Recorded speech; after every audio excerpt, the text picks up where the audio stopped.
Hey, what's up, PGF Nation? Before we jump into the episode, I gotta let you guys know we had a lot to cover in this one, and I mean a lot, and it went longer than expected. So we decided to cut this episode into two parts. This is part one, of course, and part two of this episode will drop tomorrow. So if you're not already subscribed, make sure to do so you get that notification when part two drops. Welcome to the Pint Glass Football Podcast.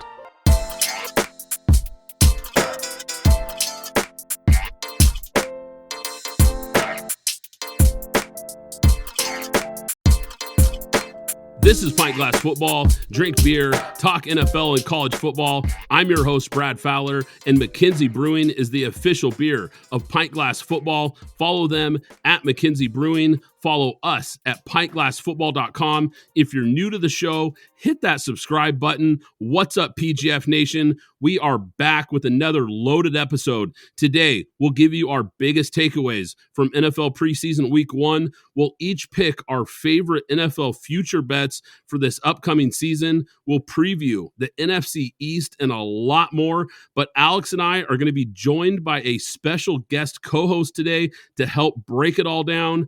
Terrell Jones, who's the head of sports strategic partnerships at Flex Power and a former NFL strength coach for the Tampa Bay Buccaneers and the San Francisco 49ers. Terrell, thanks for coming on the show.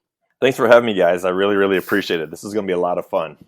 Terrell, you made some trips recently to the Dallas Cowboys, the LA Rams, and the 49ers training camps. I want to get your thoughts here on these teams, what you saw at these training camps. Give us a little peek behind the curtain here. Let's start with the Rams. Very interesting team this year. Great coach, some great players. We know some high-end players on this team, but they're looking to rebound from a nightmare season last year. What stood out to you at Rams camp? Well, there's a couple things that stood out to me. And again, I'm when I get invited to, or when I asked to go to these camps, I'm very fortunate because I get to sit in the friends and family section, so I get to see. I'm closer than just the average fan. So one of the first things that I saw, defensive line go do their one-on-ones, do their individual drills, and they had one of their coaches was playing quarterback. And again, this is supposed to be like half speed, the whole deal. And I'm watching Aaron Donald. There was two people on him, and the way that he broke through the line, watching this poor coach have to move out the way, and there's a couple times where he didn't move quick enough. I was like, oh my God, Aaron's going to kill this guy. But, Aaron backed off. And, to watch him on TV is one thing, but to see it live, I'm just like, oh my goodness. We all know how strong and how powerful he is. But to see him up close and do this live, I was so amazed. I was like, I've seen some great D tackles up front and close, but somebody like that is one of a kind. So I saw that, and then I went over and I watched the offense a little bit. Then they went into 7-on-7s, and then they went into their drills. Stafford looks pretty good. I'm not saying he's one of the top 10 quarterbacks, but he looked pretty good. My question with them is going to be at running back. They have Cam Akers and they have a few others, but that may, that it's going to be interesting to see what happens with that. And their offensive line, they've lost some people over the, past few years as well. One of my good friends is Eric Yarber, who's the wide receivers coach. So I got to talk to him quite a bit afterwards, just talking to him about the wide receiver room. And, Yarbs has been around for such a long time. Great coach. He's upbeat about it. They have some talent, but, they, in my opinion, this is not no insider information, but, I still think that they'll finish third in their division. They were having some issues, I think, contractually with Cam Akers, and I know he was injured, but he's now a year removed from the injury. He's should be back at full force, but that O-line is a lot to be desired from what I saw and watching what I saw. There's a lot to be desired, and I saw Sean McVay make some comments about that as well. Right. And their defense is not as good as it used to be as well. But they have some rookies that they've drafted, that they've brought in, that they feel pretty high about. One thing I can say about the Rams is that their coaching staff is very, very good. And as long as Sean McVay is there, you can never count them out whatsoever. And they their practices are fast-paced practices. From what I see, they like to get in, get their work done, and not hold them over. But I will tell you this, they went into a 2-minute drill. The drill was over, and there's something at one of the last two plays, something didn't go the way that Sean McVay wanted, and he says, okay, we're going to go again. And it's coaches like that I really appreciate. Instead of saying, hey, you know what, we'll fix the mistake on tape. He's like, no, let's go back and let's go through another 2-minute drill as well. Now, I want to jump to the Cowboys here. You were able to go see them out in Oxnard, one of the best rosters in the NFC, but there's changes this year with Kellen Moore out, Mike McCarthy taking over play calling. This defense could be a top 5 unit in the league. A lot of interesting storylines here, but what did you take away from Cowboys camp? Well, my first disclaimer is that, Dan Quinn is a close friend as well. I got to watch the defense, and I talked to Dan afterwards. So where I was positioned, I got to see the quarterbacks work. And they did their individual drills in front of us, and watching, Dak, do his thing. He looked pretty good. But the big question mark that I had going into this was, like, how well is Tony Pollard going to look? Because we know he had that injury. I'll tell you what, I think he's 100%. Because the drills that he was doing on his own, and then he went into the individual drills with running backs, and then they went to running backs and quarterbacks together. Then they went quarterbacks and wide receivers together, and then they brought the whole package together. Yeah, Tony Pollard looks really good, like very, very explosive. And CeeDee Lamb, man, he's bigger than he looks on TV, but you can tell that he's the alpha dog in that room. And Michael Gallup looks pretty good as well. But the biggest thing that I took away from this was watching the defense and watching Micah Parsons. They had to pull him out of practice a couple plays because he was disrupting the offense so bad that they couldn't run the plays. And I was just like, wow, I have never, ever seen anything like that during training camp in my life. Once practice was done, Dan came over and he and I were having a conversation. And I said, how fun is it for you to coach this defense? And he goes, T. Jones, he goes, you have no clue how fun this is. He goes, I'm going out with my wife on walks, and I get silent for about 10 minutes. And she says, you're moving around the players like they're chess pieces. And he goes, yeah. He goes, I am. He goes, because I can move people around so much and throw people off, especially when you have a Micah Parsons. He says it's so much fun, and for him, he has to be more creative and make sure it works. And Dan's always been this kind of coach that he likes to get the input of the players as well. And with the Cowboys, I mean, everybody's looking at the Eagles to win the division, which I agree with, but I think the Cowboys are going to more improve than they were last year, just because of what I saw at practice and the people that they brought in, and now they got Zach Martin back into camp as well. They're going to be an interesting team to watch. The fact that nobody's consecutively won that division in the last 16 years, I think the Cowboys still have a great shot at having their time and leading that division. There's not really too much to speak about the defense. I think what they did in the draft with Mozzie Smith, hoping that he can help them solidify the run, along with getting Jonathan Hankins, who's, when I was watching him with the Raiders, is really a really, really good interior defensive lineman that can help against the run. And then also getting Stephon Gilmore, that we're looking at probably a defense that's going to be top 5. It's really that offense. And I know you said Tony Pollard looks good. And I know when Brad and I were going through it, I still say that they need another running back. I mean, I would love for me to really buy into the Cowboys, to really go and get Kareem Hunt. I think he fits in that secondary role. He knows how to play it very well. He can fit in. He's a dual threat as well. He was doing it in Kansas City, not so much in Cleveland, but he does have that in his repertoire. If they had another running back, I would feel a lot more comfortable about the Cowboys. I agree with you on their running back situation, but I think a back like Kareem Hunt, I mean, yeah, he would fill a great role, but I think that they need a back like, similar to what they had with Ezekiel, who can get those tough 1 to 2 to 3 yards, and I don't know if Kareem Hunt's that kind of back. And again, with Tony Pollard, I don't know if he can go a full season as the every down back, because I'm not sure if he's that kind of back to do that. So let's jump to the 49ers here, the last team that you were able to visit their training camp. This team is loaded. We know that. One of the best rosters in the entire NFL. They have legit Super Bowl aspirations, one of the best coaching staffs in the NFL. I'm really excited here, Terrell, to get your thoughts on what you saw from this team at camp. So I went to the first day that it opened. That was the day that Brock Purdy was not practicing.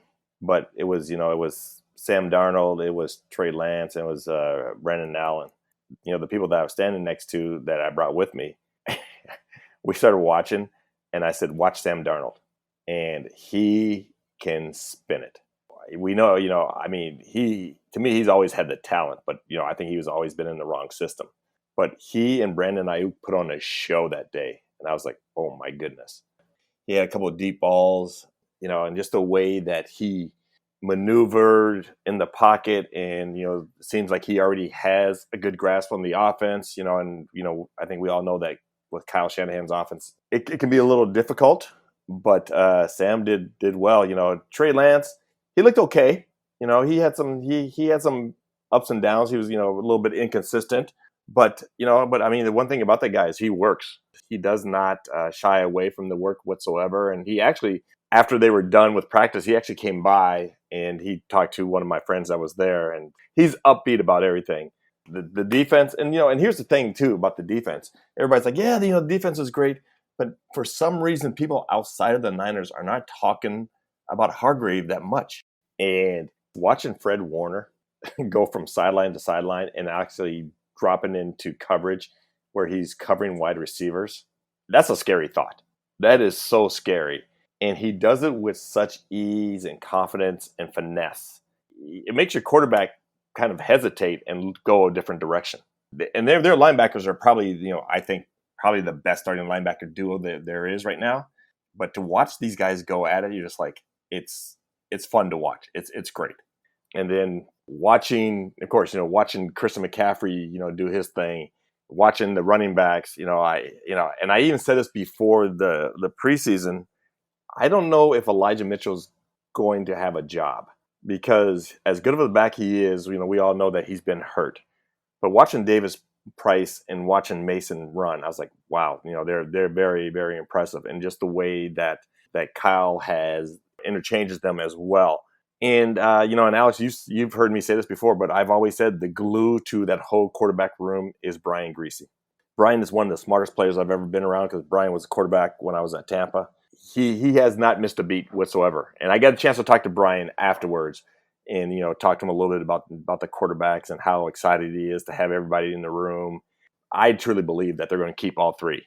They may try to put Brandon Allen on practice squad, but I think they're going to keep all three of those other quarterbacks, because Sam Darnold's on a 1-year deal. And if he opts out, if he doesn't come back, then, and they try to trade Lance, then, they're basically down to, one, maybe two quarterbacks. So that was the first day. But then I went back the last day, Dwight Clark Day. And Dwight was my first GM. I was there. So anything I can do to support Dwight and the cause, that he tragically passed away from, I'm there. And there was a lot of alumni there, but I got to see Coach Mariucci. He was there with the NFL Network. So I went over and said hi to him really quick. He gave me this big hug, introduced me to David Shaw from Stanford. And the funny thing is that David Shaw and I have never really met, but we've crossed paths before. So that was nice. And that day, Brock Purdy did practice. To me, there was no doubt who's going to be the number one guy. None whatsoever. What people were buzzing about is like, okay, who's going to be number two? And I said it's going to be Sam Darnold. And I think from this past weekend that we saw, it probably will be Sam Darnold will be number two and Trey Lance will be number three. But, I love going to those practices. I got to talk to Kyle a little bit after practice as well. And, we exchanged some quick opinions. Of course, his opinion is still a lot higher than mine is. But it was just nice to ask him some questions, and he answered them, because we were away from everybody. And then I got to meet Steve Wilks. Steve Wilks and I have mutual friends, and just to talk to him and talk to the equipment guys about him and how he treats the players, how he treats, the staff, the supporting staff. So, and I could tell that, they're going to be good, but they're not, of course, it's not going to be like the Miko Ryans was. Steve Wilks is going to have his own little twist. What made put the frosting on the cake for me was at the end where the equipment guys invited me in. to the equipment room where I hung out for them and had lunch with them for like 2 hours. And just, I know what the equipment guys do, but just to watch them, what they do. And then Brandon Ayuk came through and they introduced me to him. And then Debo came through, and one of the equipment guys had some guests in there, and Debo was kind enough to sign for the kid that was in there as well, and took a picture with him. So this father and the son went to grab some lunch with one of the equipment guys, and the kid came back and he was smiling. And I said, "What'd you do now?" He says, "Well, we were walking out and we bumped into Chris McCaffrey." And, the equipment guy introduced us to Christian, and he goes, "Oh, where are you guys going?" He goes, "Well, we're going to go to lunch." So he walked over there with them, grabbed some lunch. They walked back together, and Christian was asking the kid all kinds of questions about, how do you live in Texas and you're a Niners fan and all this stuff? And he said that the kid was over the moon. And so his father told me, he goes, "My son won't be able to sleep tonight," because he was just so happy. But yeah, the Niners look good. I'm excited for their season. I'm excited for everything that they've put together. I enjoy going to the camps. I enjoy watching that. Again, I enjoy talking to the coaches, my friends afterwards, and again, sitting with the equipment guys and listening to them, and and I get all that backroom chatter as well. But Sam Darnold is the real deal. Hargrave looks good. They're something special this year. Sam Darnold really looked like the second string quarterback in that game, and I can imagine what it looked like during practice and what was going on. But I think there's some real context to Trey Lance. There's a lot of the bust, quote unquote, dreaded bust word being thrown around about him, but I think there's some context that goes around them. The one thing I am really worried about and really was looking at, and obviously they weren't playing a lot of the starters, is even though Mike McGlinchey might not have been the quintessential guy that everybody thought he might have been at the draft spot he was drafted at, but that right side of that offensive line with Colton McKivitz, I think, is Yes. currently penciled in as a starter. Yes. That's something to watch out for, to see what, because we know what Trent Williams is. I mean, we don't need to discuss him at all. And that right side over, it's from right guard and right tackle, is going to be really interesting to see how that works. And I know George Kittle can help out a lot on that right side if he lines up on that right side, but it's going to be interesting to see what they can do. My Raiders had a lot of easy pressures and in ways to the quarterback, really, in the opening part of that game that I didn't expect to see. Well, and the thing is that the Niners understand, that right side on the offense is probably their weak spot. But just from the schemes that I saw that they do and the different things that that they've conjured up, it's going to help them reduce as many pressure sacks as they possibly can. The question marks at quarterback, especially after talking to you here, might be put to rest this season, because I like their depth, and I like what you said about Brock Purdy looking like the guy again coming into this year. I want to jump to the Jets because they just signed Dalvin Cook to a 1-year deal worth up to $8.6 million. They also are going to activate running back Breece Hall now after adding Dalvin Cook. This Jets running back room, it might be one of the best in the NFL now. This move is also going to allow Hall to ease his way back from the injury. I'll start with you, Alex. What type of impact do you think Cook has on this Jets offense? I think he has a big impact. Again, that we just talked about the offensive line with the 49ers. At least there is a consistent stalwart on that line that we can count on. And with the Jets, those two outside tackles in Mekhi Becton and Dwayne Brown are a little bit to be desired for. And I think strengthening that running game, if Breece Hall can return to form, in which he was looking like he was going to be the offensive rookie of the year instead of his teammate Garrett Wilson, if he can return to that form along with Dalvin Cook, that's going to help out that offensive line a lot, and in turn help out Aaron Rodgers. Because if we noticed, and if you paid attention to any of the comments after their preseason, or actually I want to say their joint practice, there were a lot of things that he had to say about the offensive line. So we know that we're seeing it, and now he's mentioning it. It's now on the radar of everybody else. So it's going to be interesting to watch and see. And that's the one thing I think he can add if they decide, if everybody returns to form, Breece Hall returns to form, that two-headed monster is really going to help that team out a lot in the passing game. Yeah, you know what? I agree with you to a certain extent. Having Dalvin Cook in there, what a pickup. Well, I know that we've talked about this off air, Alex, you and I, that makes a lot of sense. and I figured that once Dalvin visited, the Jets, I figured that was the team that he was going to go to because he saw all the weapons. He gets to play with Aaron Rodgers. But that left tackle or even that right tackle, do not be surprised if you see Billy Turner start. So Billy Turner's dad is my best friend back home. So I've known Billy ever since he was a baby. And, he was drafted by the Dolphins, and then, he went to Denver, and then, he went to the Packers where he really made his name and made his money. And, he was injured last year when he went back to Denver. But Aaron Rodgers and Hackett love Billy. And the thing about Billy is that Billy can play tackle or guard. And I mean, if they worked with him at center, he could play center as well. But I think he goes into that starting lineup because he knows the system. They trust him. He's very versatile. But we all know that probably the biggest thing about the Jets is their defense. That defense is going to be something else. They're going to put a lot of pressure on people. And again, full disclosure, Jeff Ulbrich, defensive coordinator, was a player with me at the Niners, so I know Jeff very well, and I've exchanged messages with him and his family over the past few weeks. He's excited. He's very, very excited. When you have players on both sides of the ball where they can produce, that makes you a very, very dangerous team. Zeke Elliott, not as splashy of a move, but obviously a guy who's had a lot of success in this league, joins the Patriots on a one-year deal, includes a $3 million base salary and a $1 million signing bonus that could be worth up to $6 million with incentives. Zeke is coming off really the worst season of his NFL career, but I think as a rotational player in key situations like third down and short yardage, I think he can still be a factor for New England. Alex, what are your thoughts? I love it. Downhill runner, something that Bill Belichick likes to do, that old Bill Parcells adage, get a lead and just get into that. I want to say, Terrell, you can correct me if I'm wrong, that 4-minute offense that he loved to run when he was coaching the Giants and the Jets.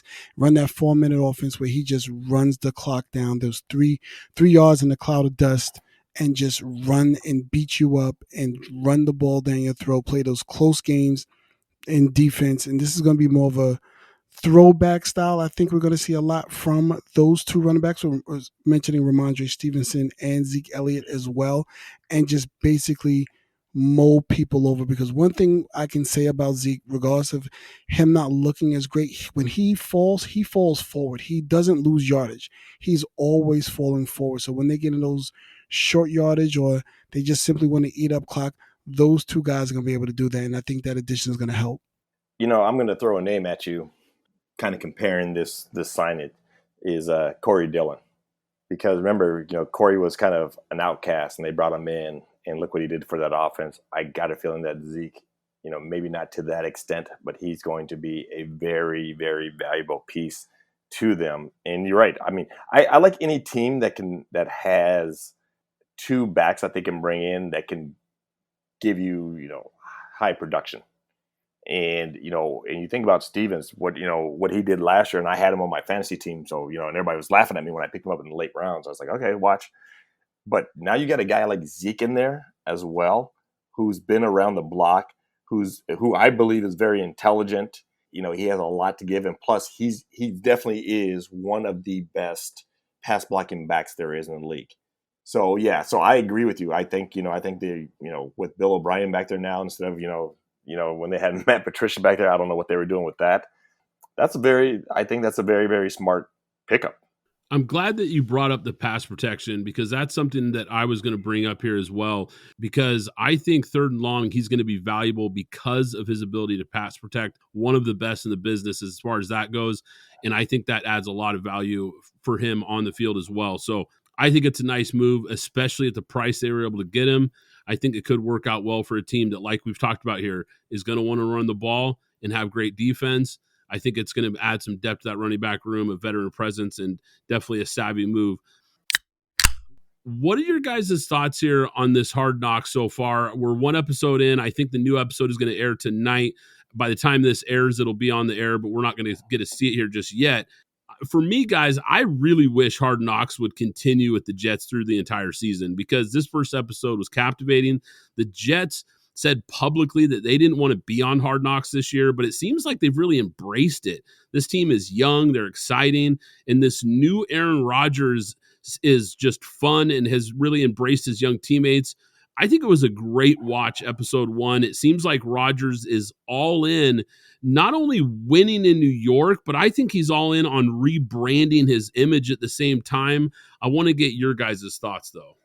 So I'll say this. I think one of the things that the Jets would have been worried about, and it was the same thing that I was worried about, is because Aaron Rodgers, nobody really kind of saw the Aaron Rodgers thing and how it was playing out yet.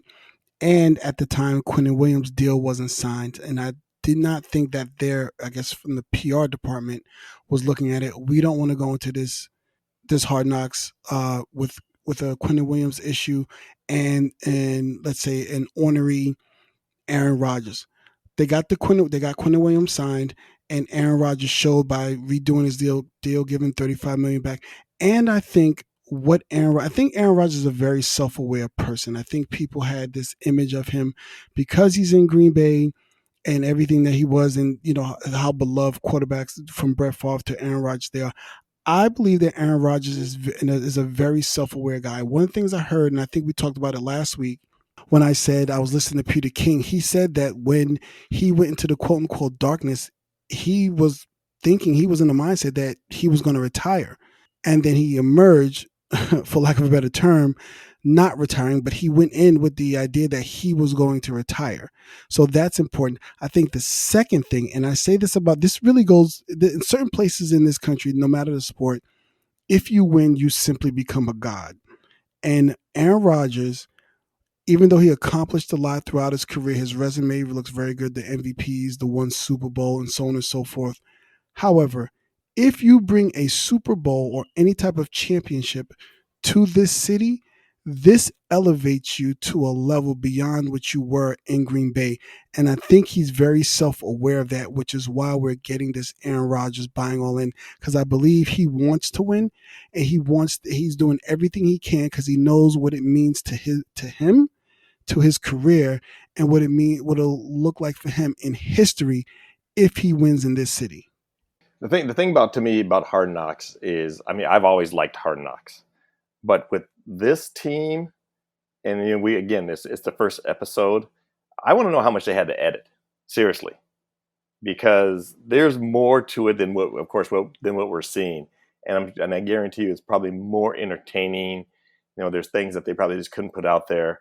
And again, I'm going to give you another disclaimer, about Aaron Rodgers is, again, because of Billy Turner, I've had some inside scoop about Aaron Rodgers, and one of my good friends who I tried to hire when I was at the Niners, and he decided to go to the Cardinals instead, works with Aaron Rodgers on the offseason. And they both told me about his personality, is that his personality is not what you see on TV or on the field, that he's a very likable person.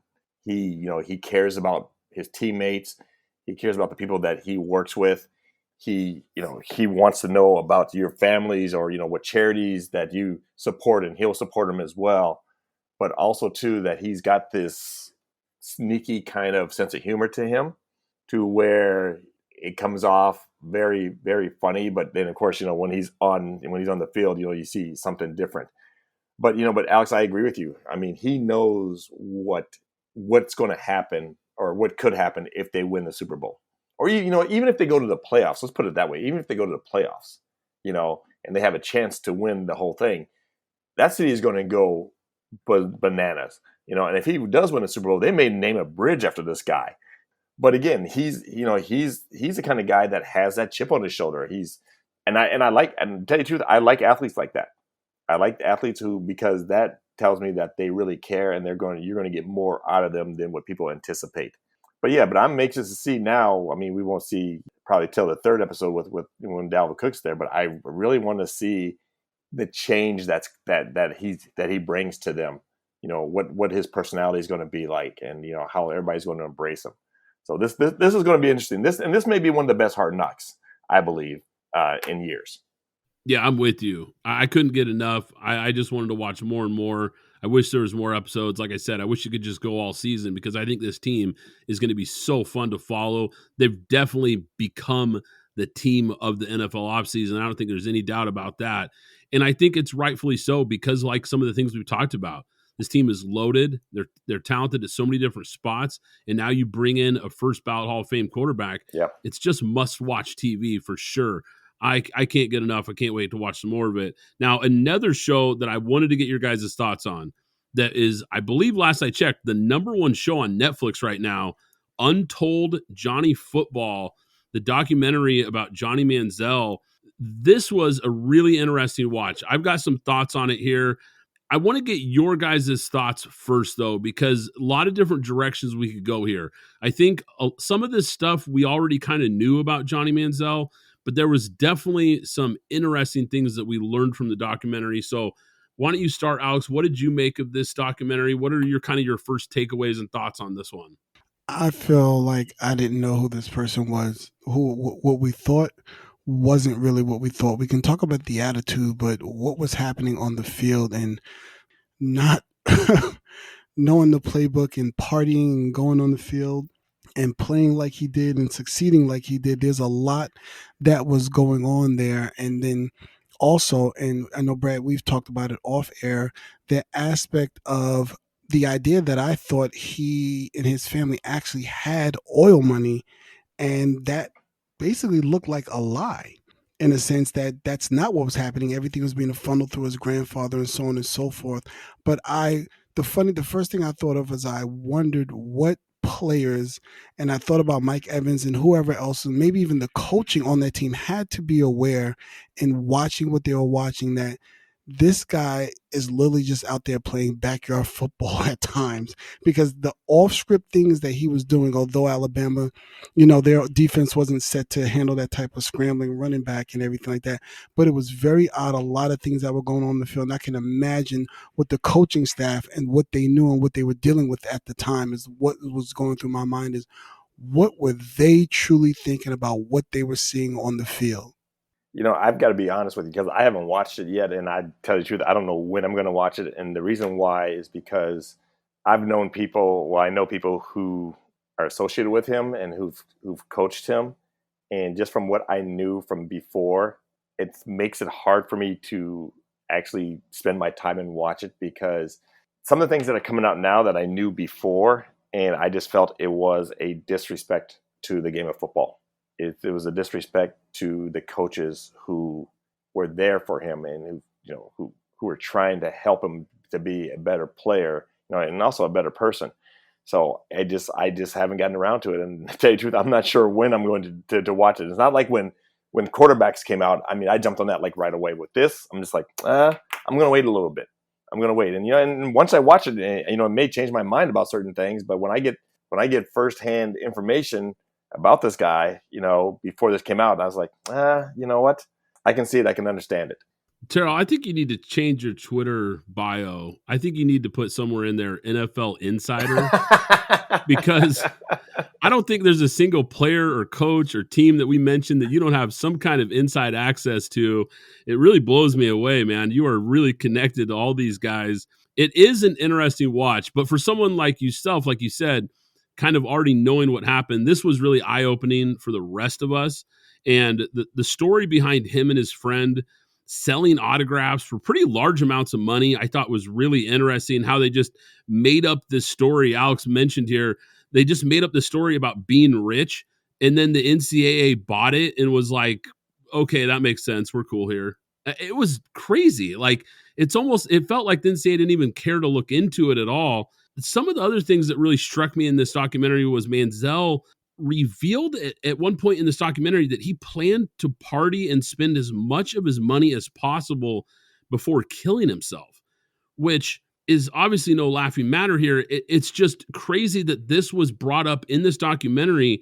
And he claims in the documentary that the gun he bought to do this, to take his life, actually malfunctioned. It was weird how they just quickly mentioned this in the documentary and then just moved on. It was really bizarre. When you look at his post Texas A&M struggles, and we kind of all know what happened there, but like I said, it kind of shines a light on just how crazy it really was. The cocaine use and oxycodone addictions, he talked about being a frat boy and partying his career away. And then there's a part where Manziel's sister appears on screen and said that her brother is still not well, but once again, they don't go into any of that. And then the series ends with him drinking beers and hanging out with some of his friends. And it's like, okay, that's it. And it is as interesting as this documentary was, and there was a lot of things that were very intriguing about it. There was some weird ways that they portrayed this whole documentary. And it kind of makes you wonder if he really is still in a bad place. Cause his own sister coming on and saying, look, like he's not well. And then they just kind of like, okay, that's it. That's into the story. It was bizarre for sure. Well, let me ask you guys this. I mean, and again, I haven't watched it, but don't you think that if he got help or if he's getting help, that wouldn't they put that in the documentary? Because we all know how mental health is. It's a huge issue. Nowadays it's not hidden as much as it used to be back in the day, which I'm glad it's not. But some of the people may watch that and say, well, you know what, Johnny Manziel is doing this, and even though that he was doing cocaine and oxy and drinking, that he's still kind of that person, and that mental health is not that important. I mean, wouldn't you think that they would try to put a positive message out there?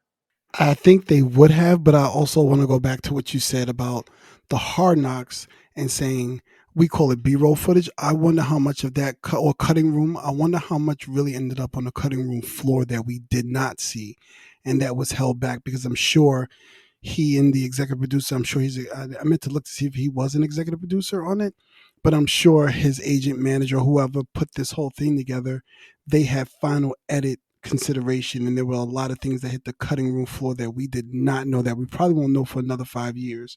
You know how that happens, things trickle out after the fact. So I wonder about that as well. Well, but again, this is different than Hard Knocks because this is a documentary. But like you said, if he's executive producer, but still, I mean, if you're a Johnny Manziel or even his manager or his agent, you want to spin this to show that he's getting help, that he's a lot better now, instead of, that he's still this possible frat boy drinking with his friends and, and not really caring that he tried to commit suicide one time. It's just like, have the wherewithal to think that, look, we can spin this so that it looks good and it puts out a positive message to anybody else who may be going through this. Yeah, I agree, Terrell. I 100% agree, because it kind of wraps with him hanging out with some of his boys on a back patio, drinking beers and throwing darts. And it just kind of wraps with that. And just minutes earlier, like I mentioned, with his sister saying he's still not well, and it never mentions anything about, Johnny's in treatment, he's getting help or anything. So I think it's a great point. It's a very aware point by you there.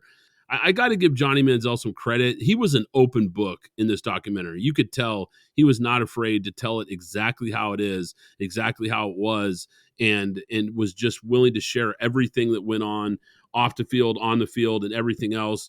It's an interesting watch, certainly. Before you move on, Brad, I did want to mention, because there was a recent story that came up, the Michael Orr story, the subject of The Blind Side, the 23rd overall pick, Michael Orr, and the conservatory that he became aware of that was over him, with the Tui family and everything that was happening around that. I mean, it's still, all details are still coming out, but I just want to make sure that we just briefly mention that as well, because I think throughout the season, or maybe even before the season starts, there's going to be a lot to be talked about with that as well, and probably a documentary coming on that as well. So, I've read like a couple articles about this, whether it's Sports Illustrated or People, whatever it is. And if this is true, which it sounds like some of it is true, yeah, it's, it's going to be so damaging to the Tui family, not only because they took advantage of a young man, but you're talking about a family that's in the South that took advantage of a young black man. People are going to run with this. Any way that this turns out, it's not a good look for them whatsoever. And I don't know if they'll be able to recover. But you're talking about a family that left him out of the contract, where they got millions of dollars and he didn't receive a penny from this whatsoever. And I can't remember who I was listening to. Oh, I was listening to Jason McCourty this morning. And I believe that him and Michael Orr were teammates for a brief time at, I think it was the Titans. And he said that that is one thing that Michael Oher never wanted to talk about, and that they watched like the first part of the film and Michael Oher just got up and walked out. That it still hurts him. But, but the thing is too, is that it took them this long to find out that this stuff was going on behind his back. So the part of it is, one, he found out that he wasn't really adopted. Two, the person that signed him up for the conservatory also ended up being his lawyer for the contract as well. So the part where you were talking about, just so that everybody understands, was they left him out of the residuals of what the movie made. So the movie made $300 million. So the Tui family, including the daughter and the son, Right. had been receiving residual checks, which he was not a part of. That he thought that they only received a flat fee up front for the story, and he was paid for that, and that's what it was. He didn't find out until 2016 that there was this conservatory over him, in terms of, everybody's been hearing about the word conservatory because of Britney Spears, but he was in the same situation. The other part of it was he was upset about the film because he wasn't a dumb student, and Right. that was fabricated, which could be, quote unquote, I'm using air quotes, Hollywood, an aspect that's a part of what really made him upset. He's like, he said, I did go to a bunch of schools, and I was in a tough situation. He said, but I wasn't dumb. He said, they made me act like I had a 4th grade education, but all I could do was play football, and that's not true. He said I was an average to good student. I wasn't, and that was the part that he was really upset about. Well, also too, when you talked about the lawyer that did the conservatory and did the contract, also too was a family friend of the Tuohys. Absolutely. So she overlooked everything. And so it wasn't just like the Tuohy family, but it was their lawyer as well that got over on Michael Oher, that was not looking out for his best interest, which is a shame. We know how people are, there's good and there's bad people, but for people to take advantage of somebody just to line their pockets, it just, to me, that is so despicable. And then of course, whenever you see them, they're like, oh, he's our son. And they're hugging him and kissing him. And they're all happy when he got drafted, in the first round. But, in the back of their minds, they knew they got over on him, and it didn't bother them whatsoever.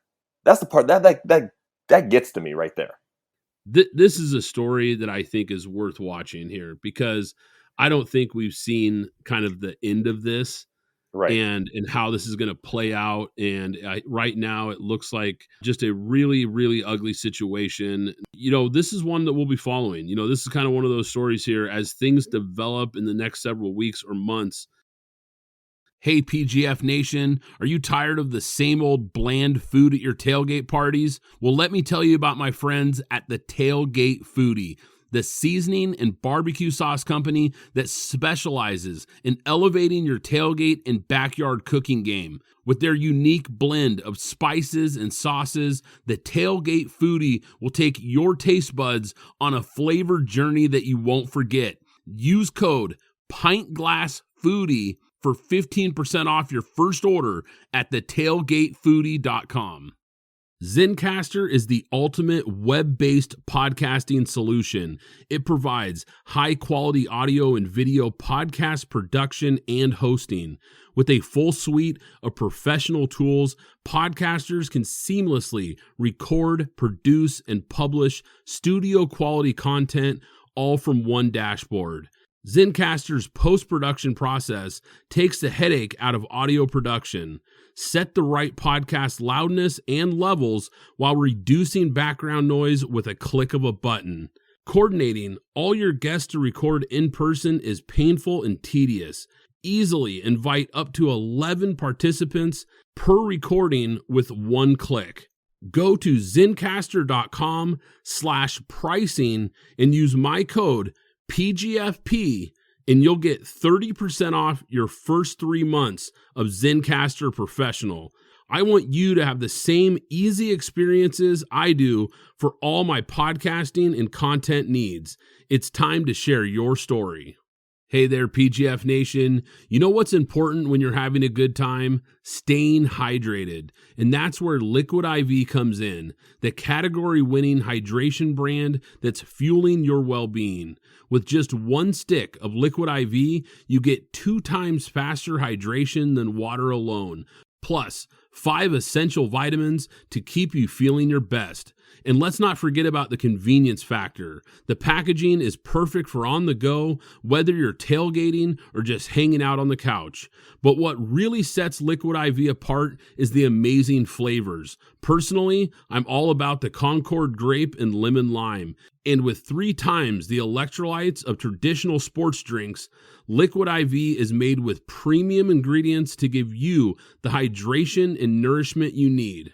Get 20% off when you go to liquidiv.com and use code PGFP at checkout. That's 20% off anything you order when you shop Better Hydration today using promo code PGFP at liquidiv.com. So next time you're cracking open a cold one and settling in for the big game, make sure you've got Liquid IV by your side. Trust me, your body will thank you. Preseason, NFL preseason week 1. I know I've got a lot of thoughts. I was glued to the TV this past week. I've watched more NFL preseason games than I think I ever have. I'm that excited for football. I know you guys are as well. Why don't you start with 1 or 2 of your guys' biggest takeaways, some things that really stood out to you? Alex, why don't you kick this off? Of course, Aiden O'Connell. If you were listening to me, it doesn't matter that he's a Raider. I said this. I hear you laughing, Terrell. I said this before he was even drafted to the Raiders. I called him the Brock Purdy of this draft. I watched everything at Purdue. This guy had to get every single thing out of the mud. He was a walk-on. He didn't start. He had to work his way through everything. And what I saw was pinpoint accuracy. I even sent Brad some tape breakdown of the throws, the ones that he missed and the ones that he made. I look at, even if you miss a throw here or there, did you make the right read? That's what I care about. We can straighten out you getting it, the ball placement, but did you make the right read? And he was just making the right reads and just throwing darts all over the place. Trey Lance, and he does have a little bit of bust dust, as I like to call it, on him. But one of the things, and Brad, you've heard me say this before, since 2019, in 2019, Trey Lance had taken 287 live snaps, and he was still in college, a junior. Since then, he has only taken 102 live snaps in the NFL. And if you even want to give him the one game that he played during the COVID year, 30, that's 132 snaps, that live snaps that he's taken in football since 2019. I'm not sure, and people are really down on him and saying a lot of different things, but I don't know if this is just he's a bad quarterback or if this is just the fact that he hasn't been, due to his health, been in practice enough, had enough live snaps so that we can really see what he is. I think there's a lot of, and I'm shooting him some bail on purpose, because I've been hearing a lot of people say this, say that. I know that the one touchdown pass he had, if you look at the numbers, but people don't realize unless you saw that game, that one touchdown was actually an interception that was dropped and fell in the hands of another tight end. He just looks like a player that has a lot of rust and needs a lot of practice and a lot of snaps playing to get caught back up. And it just kind of irritated me a lot when people were just downing him and just talking about the play and not putting everything in full context, which is what I was talking about before, and looking at that player. So Aiden O'Connell, when he went to Purdue, his head coach was Jeff Brom, and Jeff was with me at the Niners. And so when the season starts, I always send Jeff a message like, hey, good luck with the season. The same thing I do with PJ Fleck at Minnesota, and I remember talking to one of our mutual friends who played with Jeff at Louisville, and he said Jeff is so excited about O'Connell. I think it was his sophomore, junior year, I can't remember which, but he's like, watch this kid, he's underrated. And of course, being a Big Ten guy and watching him play against my Gophers, man, this kid is killing people. So when the Raiders drafted him, I was like, you know what, that's probably a steal right there. But we'll go to Trey Lance. Again, I just think with Trey Lance, it's just with inexperience comes hesitation. And think about how many times he hesitated when he had people open, but he just wasn't sure of himself. So I agree with you. I think it's just the inexperience. He doesn't have enough snaps. So the other 2 takeaways that I look at is Derek Carr. For the series that he played, he looked good. He looked really, really good. And that's another guy that's playing with a chip on his shoulder. But also, too, let's go back to the Jets and their defense. Their defense looked really good, and again, it wasn't a lot of their starters. So, so that tells me right there that if somebody goes down, they have somebody that's going to step up and possibly not miss a beat one way or another. Now, the concerning thing that I watched was the Vikings. And again, I'm a Vikings fan. I grew up, in Minnesota. Their running game is not the same. Of course, it's not going to be the same without Dalvin Cook. But even though, Madison didn't play, but their backup running backs to me didn't look really that good. Chandler looked okay, but when they put everybody else in, it's like there's way too many mistakes. And Nick Mullins looked good as a backup, but Jaron Hall, and again, I know he's a rookie. I understand it. They drafted him for a reason. He did not look good to me at all. And maybe it's the first game jitters. I don't know, but to me, it seems like he didn't have a good feel of the system and that he was not confident enough. Addison looked good to me, but still, that's concerning to me. And so as I'm watching this game, watching the Vikings play, and I was like, oh man, the running backs are not looking great. Their backups are not looking good. What do they do the next day? They go out and bring Kareem Hunt in for a visit, and that so that tells them something right there. That if Madison goes down, that we need another back in here regardless. Yeah, I want to comment on some of the guys you talked about here, and I'm going to start with Alex here because Aiden O'Connell, I got to give you a lot of credit here, Alex, because you really have been on this Aiden O'Connell hype train before anybody else. Right. And you've been talking about this kid well back when we started doing the draft coverage. You were talking about this kid as a sleeper, circle this name, remember this guy. And I really like what I saw from Aiden O'Connell. I mean, he throws a nice ball. He has nice pocket presence, shuffles around in the pocket. We know he's not a guy that's going to run away from defenders, but I love the presence and the ability to escape the rush. He dipped under a blitzer. There was a free blitzer that he dipped right under him and came up throwing. I love when I saw that. That's just a heady, really nice play, and something that a lot of people don't talk about. He showed me that he knows when to get rid of the ball and throw it out of bounds. And people might say, well, isn't that easy? No, it's not easy. A lot of guys make that mistake under pressure and then they throw an interception. This kid already has that savvy veteran level makeup where he knows, look, just get rid of the ball and live to play another down. I love that. I thought he looked really good. And I'm going to say this, he's going to be the starter in Vegas by the end of the year. I'm calling it right now because I think that quarterback room is shaky with Jimmy Garoppolo. I like Jimmy, but he's had an injury history that we know about. And with Josh McDaniels, if they start off the season like I think a lot of people think they might, that seat's going to heat up in a hurry. And what do coaches do when their seats get hot? They put in a rookie quarterback to try to save their job. And I think this is the guy. So I expect him to have that starting job sooner than later. I love what I saw. Now, their former quarterback, you talked about him, Derek Carr. He looked really comfortable moving around in the pocket, was able to connect on a bunch of different guys, had a nice touchdown drive. Looks like he hit the weight room too. I don't know if you guys have noticed. He looks like a different guy. His arms are huge. I mean, he looks like a motivated guy who's really coming in, working hard. He's going to be interesting to watch in New Orleans. Trey Lance looked really shaky. And I think the inexperience is valid. I know it is because he just hasn't played much, but you're kind of hoping if you're the Niners to see something. I think they were hoping like, look, show us something here, show us some confidence. And I didn't see it. I mean, he struggled to get anything going and he failed to even pick up a first down until the fourth possession. He just looked really indecisive with the football. I think if you're a Niners fan, even in a backup role, you're hoping that he would kind of maybe do something and show you that he had some confidence. But I want to jump to some other quarterbacks here. Jordan Love. For me, Jordan Love was impressive. And he looked like he was really comfortable. We just talked about how uncomfortable Trey Lance looked. Jordan Love looked like a veteran in this offense. He made some great throws, especially that touchdown toss. Man, it was really pretty. I mean, he had some great touch on that ball. Kenny Pickett, he had a throw where he threaded the needle to George Pickens for a touchdown. And look, I'm not high on Pickett. He's a guy that I really didn't like coming out of the draft. I think there's big question marks about him being a franchise quarterback. But he showed me that he's got some more zip on that arm than I think I realized because he put some real heat on it, and he looked pretty sharp in the limited amount of action that he got. Now, a high-profile quarterback that I can't wait to get your guys' thoughts on, Russell Wilson. Didn't look the way that I think Broncos fans hoped he would look in the first game with Sean Payton. Yes, he had a touchdown, But if you watch that game tape, it was a layup. It was versus cover zero, an all-out blitz, easy pitch and catch.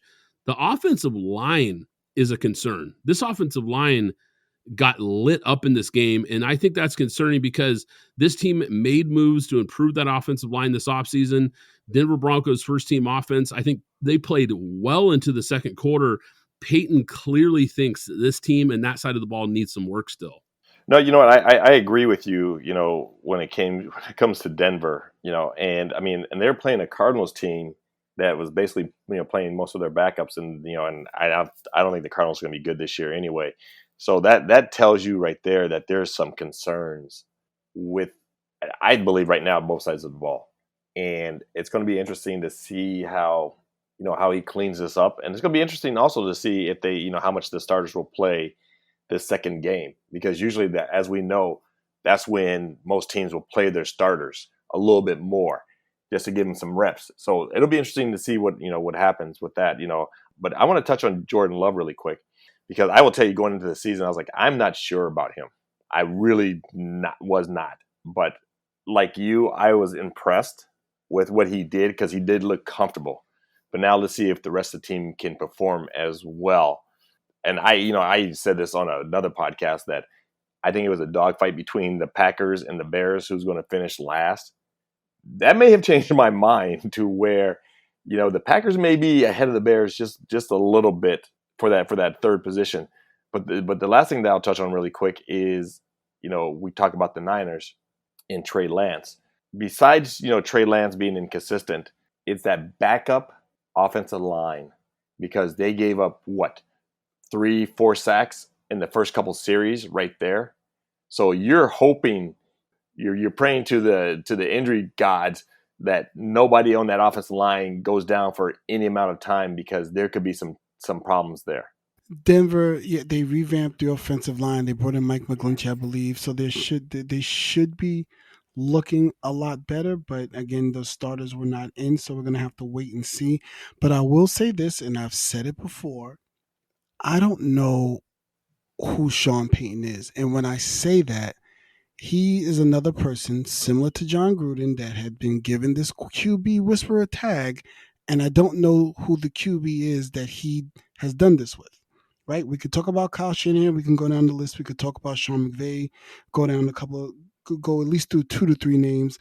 Same thing. And obviously Andy Reid is the GOAT of that currently that's coaching the league. I don't know if Sean Payton, and if Russell isn't fixed, it's going to be interesting to see where the blame lies here. Is it Sean Payton or is it Russell Wilson in terms of why they aren't succeeding? Because for years, at least for I would say 2 to 3 years leading up to last season, I remember hearing all the fans say, we're just a quarterback away. Our defense is fine. We're just a quarterback away. There's the infamous stat of if they had simply scored 19 points in their first 10 games last year, they would have been they would have started this year 9-1.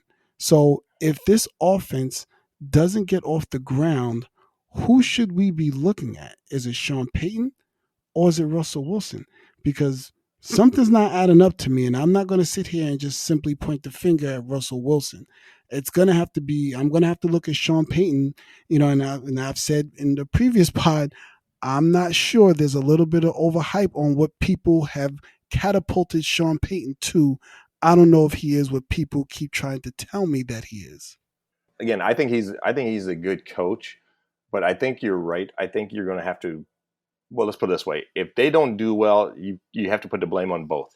You have to put the blame on Sean Payton. You have to put the blame on Russell, but you probably put more of the blame on Sean Payton because of what he's come in. Well, like you said, the so-called title that they've given him, but also too, the comments that he made about Nathaniel Hackett.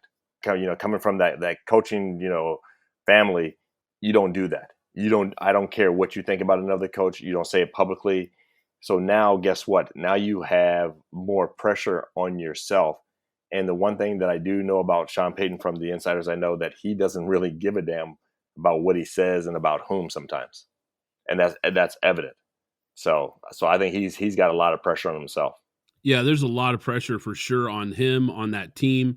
Obviously, with the type of money and investment they made in Russell Wilson and now bringing in Sean Payton, this team needs to make some noise. There's no doubt about it. It's going to be a fun watch to kind of see what they do. And I think as far as putting the blame, for me, it's going to come down to the tape, because the tape never lies. When we look back on this season, win or lose, we're going to look and see, was the play call the right play call? Were guys open? Were there things available and Russell didn't hit him, didn't make the throws?